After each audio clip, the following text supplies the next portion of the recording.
জাতীয় নির্বাচনের জন্য সব ধরনের প্রস্তুতি স্বরাষ্ট্র মন্ত্রণালয় নিচ্ছে। বিজিবিও আপনারা দেখছেন জাতীয় নির্বাচনের জন্য তারা সব ধরনের প্রস্তুতি তারা নিচ্ছে।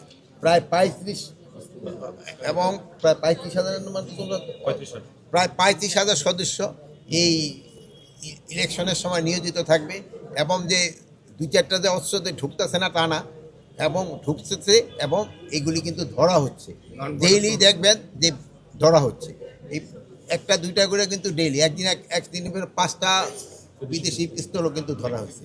মানে কোনো রকমের কোথাও ছাড় দেওয়া হচ্ছে না।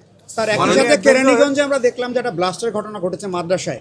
এটি আসলে আইন শৃঙ্খলার জন্য কি বলবেন, নির্বাচনের জন্য?